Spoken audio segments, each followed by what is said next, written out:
जय हिंद साथियों। आज का टॉपिक है फिगर ऑफ स्पीच। लेकिन उसके पहले हमने बताया था हमने आपको कि हमने एक नया प्रोग्राम स्टार्ट किया है, नई सीरीज स्टार्ट की है, सिनोनिम्स एंड एंटोनिम्स। इसे पढ़ना क्या है, इसमें हमको जो वर्ड पावर हैं ये पढ़ने हैं। जैसे आप हिंदी में पढ़ते हैं पर्यायवाची, विलोम शब्द, ये इसी में है। बस इसमें अच्छी बात यह है कि आप अगर सिनोनिम्स पढ़ लेंगे तो देखना आप कुछ दिनों बाद देखना उसमें आप एंटोनिम्स को भी, अपोजिट वर्ड्स को भी फाइंड आउट कर लोगे easily. This is fact about this topic if you try at your home. तो जैसा हमने पहले बताया था हमने आपको कि अगर जो ये वर्ड लिखा है अबॉर्टिव, असफल होना या असफल, तो जो फ्यूटाइल, अनसक्सेसफुल, जो इसकी मीनिंग होगी वही फ्यूटाइल और अनसक्सेसफुल की हिंदी होगी। उसी प्रकार लिखा हुआ है अब्रप्ट, अचानक या बिना तैयारी का। तो जो ये वर्ड लिखे हैं, सडन है, स्टीप है एंड सो ऑन, सबकी हिंदी क्या होगी? सेम होगी। तो आपको ये वर्ड याद करने हैं क्योंकि इसमें ज़्यादा टाइम वेस्ट करना हमारे हिसाब से अच्छा नहीं है। इसको आप समझ ले इजीली कि जो वर्ड मीनिंग जिस परिवार में है, जिस वर्ड के साथ है, उसकी हिंदी मीनिंग सेम होगी। आपकी बात समझ में आई होगी ना? तो हम लोग टॉपिक पे चलते हैं अपने, कौन सा? फिगर ऑफ स्पीच पर। तो अपना नया फिगर ऑफ स्पीच है ओनोमेटोपोइया। ओनोमेटोपोइया ये क्या होता है? ये होता है ध्वनि अलंकार। क्या होता है? ध्वनि अलंकार। डेफिनेशन लिखी है when words suggest the sense of sound. मतलब जो शब्द जो होते हैं वो सजेस्ट करें किसको? ध्वनि को, साउंड को। ये डेफिनेशन हो गई। और हम अपने लेक्चर में ये कहते हैं कि डेफिनेशन को याद करना बहुत इजी है, बट उसको समझना ट्रिकी वे में ये थोड़ा टिपिकल है। और सबसे इंपॉर्टेंट यही चीज है, क्यों? हमें एग्जाम में, क्योंकि हमें एग्जाम में फाइट करना है ना, हमें एग्जाम में डेफिनेशन लिखनी है तो डेफिनेशन लिख सकते हैं। बट सेकंड थिंग कि अगर एग्जाम में एग्जाम्पल दिया होगा, एग्जाम्पल्स देगा और हमें वहां पर फाइंड आउट करना होगा कौन सा फिगर ऑफ स्पीच है, तो टिपिकल होगा हमारे लिए। इसलिए अच्छा है हम ट्रिक पकड़ लें, मैथड पकड़ लें। तो देखा हमने पहले ये याद कर लिया कि ओनोमेटोपोइया क्या होता है? ध्वनि अलंकार। हमें किसी भी एग्जाम्पल में ध्वनि पकड़नी है, ध्वनि वाले शब्द क्या पकड़ने हमको?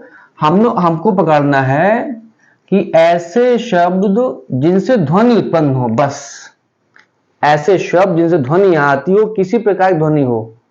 अच्छा, कैसे? हमने देखा द डॉग बार्क्ड एट या इन नाइट। दा जो है ये इसमें साउंड है क्या? नहीं, इसमें साउंड कोई नहीं है। डॉग, इसमें साउंड है क्या? साउंड नहीं है। बार्क्ड ये है, यानी कि कुत्ते का भौंकना।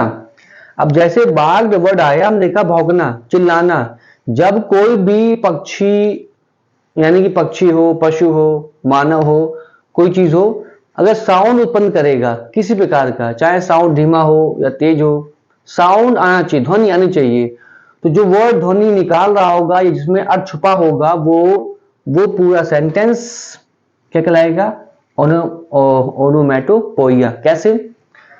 देखा हमने ये लिखा है बाघ, इसका मतलब है भौंकना, इट मींस साउंड निकालना।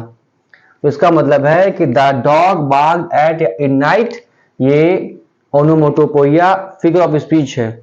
अच्छा, यहां पे हमने एट भी लिखा है और इन भी लिखा है। ये क्या मतलब है?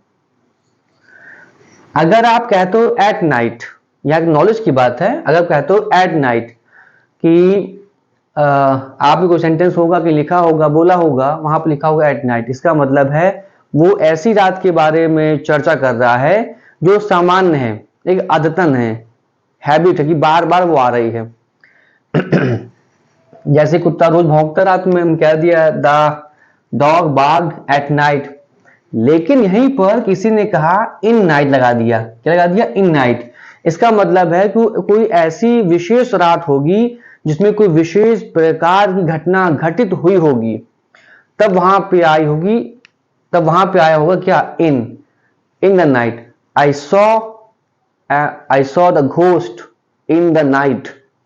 तुमने घोस्ट देखा है, एक विशेष रात थी, या कोई इंसिडेंट हुआ होगा, या कोई एक्सीडेंट हुआ होगा इन द नाइट। तो मतलब कि इतना अंतर समझिए, बाकी डीप ना जाओ आप, है ना। एट नाइट का मतलब है कोई जनरली सामान्य रूपी रात। इन नाइट का मतलब है कोई विशेष प्रकार की रात, जो ऐसी घटना जो आपको हमेशा याद रहे रात की। ठीक है, ये हो गया एट, ये हो गया इन। हम पकड़ क्या रहे थे, फिगर ऑफ स्पीच, और बताया था हमने फिगर ऑफ स्पीच क्या काम करता है, केवल काम करता है जासूसी का। क्यों, हमें तो क्लू पकड़ना है ना। आपकी क्लू किसका है, आपकी जो क्लू है वो है ओनोमैटोपोइया का। ओनोमैटोपोइया यानी ध्वनि, ध्वनि वाले जो शब्द हमने पकड़ना है जासूसी से। देखो, the old clock chimed, tick tock. भाई दांत ध्वनि निकलेगी नहीं, भाई हमने क्लू पकड़ा ना, जासूसी करने जा रहे हैं हम लोग। तो ओल्ड में ध्वनि है नहीं, क्लॉक ये घड़ी है, ध्वनि है नहीं। चाइम्ड, देखा हमने जो घड़ी है ये चाइम्ड होता है झंकार, झंझन करना। सही बात है, घड़ी जब टाइम देती है, टाइम बताती है, तो फिर अलग अलग साउंड करती है। तो वैसे चाइम देखा ये होता है ध्वनि करना। और ध्वनि कैसी है, टिकटॉक। तो मैं देखा कि टिकटॉक भी आ रहा है, चाइम भी आ रहा है। अगर जिस बच्चे को ये चाइम का मीनिंग नहीं पता, तो कॉमन सेंस यूज कर ले कि ये रहा क्लॉक और टिकटॉक। इसका मतलब है कि कहीं ना कहीं इसका मतलब है ध्वनि से संबंधित है। तो हमने जासूसी की, हमने पकड़ लिया इसको, और ये हमने भेज दिया कहां पर, ओनोमैटोपोइया में। फिर देखो अब आपकी बारी, इसमें दोनों जासूसी करो। इसमें कौन सा फिगर ऑफ स्पीच है, ये मत सोचो ये पढ़ रहे हैं हम लोग ओनोमैटोपोइया, क्योंकि हमने से पहले सिमिली पर्सोनिफिकेशन पढ़ चुके हैं। इसके बाद में यहाँ पर हम लोग आए हैं। लिखा है द हॉर्स, भाई द साउंड करेगा नहीं, हॉर्स साउंड करेगा नहीं, गेव साउंड करेगा नहीं, आ करेगा नहीं, लाउड जोर से। अच्छा ये साउंड करेगा नहीं, बचा है नेह। अरे नेह होता है घोड़े का ही निनाना।